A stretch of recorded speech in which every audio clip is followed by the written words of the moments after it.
אלון שרבי, סיים בצה"ל, עכשיו בקורס מ"פים, נמצא עם המפעילות הכי כיפיות בעולם, ופשוט חבורה של לוחמות, אחת-אחת, כל אחת יותר תותחית מהשנייה, הן לא נהגות, הן מפעילות, דיר בא לקליטות בשם הזה, וואלה, יישר כוח ושווה לכל אחת נגע. מה זה מפעילה בשבילי? מפעילה זה מקצועיות, מפעילה זה אוכל טוב בארמר, מפעילה זה שפצים, מפעילה זה שינה טובה בשטח, מפעילה זה אחת שכיף לדבר איתה, לצחקק איתה ואפילו לישון איתה באמר שכולם הולכים ברגל.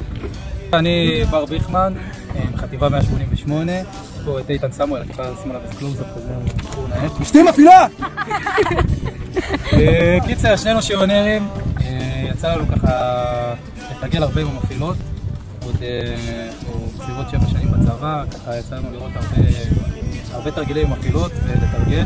אפשר להגיד שמפעילות זה דבר מיוחד, זה לא בנות רגילות, פוגשים אותם הפעם הראשונה ומתפעלים איך ככה בנות סופגות שטח בצורה נוחה.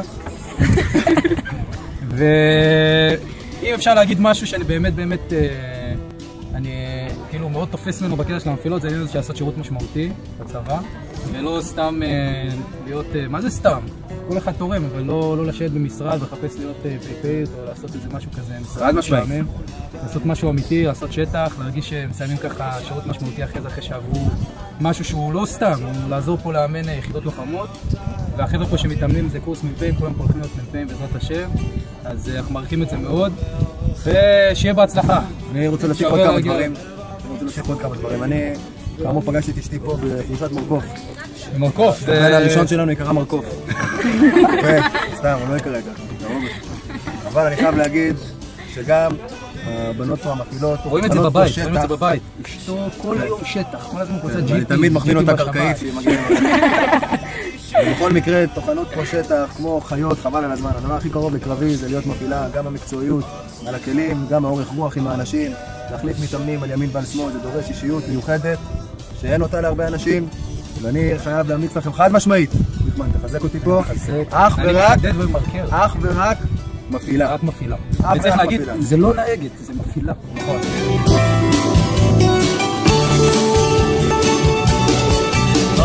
התחלות הם תמיד גם סוף של תקופה עוברת שאיתך נשארת עוד שקיעה, עוד צריכה, עוד כאב שנשאר. אני רוני, אני כמה 57, כבוד. צפון או דרום? אני חושבת צפון, כאילו, אין על הצפון. כמה שצאלים זה הבית, וזה המקום השפוי והנוח, והכיף לחזור אליו. אבל התרגילים בצפון הרבה יותר מאתגרים, הרבה יותר כיפים. יש לך נופים שבחיים את לא תראי, כאילו, אם זה להיות במכה של זיתים ולעבור ככה את כל האמרים, שזה הדבר הכי יפה בעולם, הזריחות והשקיעות והשינה השבוע בשטח, אין על זה. אני תקווה, אני מקמת 57 כבוד, אני חופלת פלוגת יאיר. למה יצאתי לחופשים? פשוט הציעו לי את זה, וזה תמיד היה חלום שלי להתעסק במשהו חופשי בצבא. הציעו לי את זה, יצאתי לזה, ועכשיו אני חופלת. ואיך זה להיות חופלת? זה קשה, זה עבודה קשה, זה המון אחריות, אבל זה נורא מספק, כי זה קשר נורא אישי עם כל אחד ואחד עם כל החיילות, ומספקות לי הכל, וכיף לי להתעסק ולדאוג להם ולפתור בעיות כמה שאני יכולה. אני נפקדיה מכמה 57 כבוד, מהפלוגה אדירה יעל. מהרגעים הראשונים שלי, הזיכרונות הראשונות שלי בעצם מהתרגילים הראשונים, זה שהיינו פשוט באות, מכנות את כל הכלים במשטח בשניות, כאילו מסתכלות מהר על הציוד ורצות לפינת עישון, יושבות עם גיטרות וסיגריות וכאילו באמת שעות לשבת על שירים, וזה רגעי האהבה הכי טובים שהיו ביחידה הזאת, וממש בא לי שהם ימשיכו להיות ככה. קוראים לי עינב בוארון, אני מקמ"ג 55. להיות מפעילה בשבילי זה לעשות תפקיד אדיר, שירות משמעותי בטירוף, לחוות שטח מכל הצדדים, לחוות את כל יחידות השדה, גם שריון, גם יחידות מיוחדות ואפילו מתאמנים מחו"ל. זה לישון בשטח, זה חורף, זה קיץ, זה לחצות את ארץ ישראל או כביש 6 עם אמרים מחופשים. זה פקל קפה בשטח, זה עסק שאינה מעופש, וזה בעיקר חברות ואהבה עמוקה לחיות עם כל הבנות כאן ביחד. עלת כלים. מתיש, כיף, מצחיק, ואין יותר מה להגיד על זה, כאילו לעלות בשעות לא שעות לצפון, בפקקים, בכבישים, בעצירות שפתאום מלא אזרחים קופצים עליכם ומצלמים אתכם, ומלא תיירים פתאום עוצרים לכם ליד אלונית ומתחילים לצלם, ואת אומרת, לא, אסור לצלם, לא פיצ'ר. אז זה ממש מחמם את הלב כזה שמעריכים את מה שאתה עושה אזרחים, וזה כיף, זה כיף. בנות ביחידה זה בעצם הפרש של 3 מחזורים, כשהמחזור הוותיק חונך את המחזור החדש, גם אם זה בחניכה בשגרה וגם אם משהו קצת יותר פורמלי, בעיקר באהבה וקשרים בין אישיים, ממש כמו אימא ובת, לעטוף אותם בחום ואהבה ולהכניס אותם ככה כניסה רכה למקום חדש, אחד הדברים שמקסימים ביותר ביחידה. שרוך זאת עבודה קשה של חצי שנה שאת עובדת בשבילה ומוכיחה לעצמך ולאימהות שלך מה את שווה, שזה מביא אותך למקומות שאת לא חושבת שיכולת להגיע אליהם, וזו עבודה קשה שבסופו של דבר משתלמת. זה האווירה הכי כיפית והכי רבקיסטית, וכל הבסיס פה באוויר והכל תחרת ושירים, ופשוט אווירה הכי מדהימה שהייתה פה ביחידה שראיתי. הגדירה הבאה היא שעה טובה. לשבת כולם ביחד ולצחוק ולספר חוויות ולשיר שירים של מפעילות, וברגעי השרוך אז כאילו ברבק לעוף על זה ולצבוע את כל כולך בתחילת מחזי התחתונים ועד כאילו הסרט הכי מוזר בשיער שתמצאי, איפור כאילו פשוט ככה שהרבק הוא בעיניים ושהמורל הוא גבוה, זה מבחינתי אהבה. שעה טובה, טיפסי או מעלה.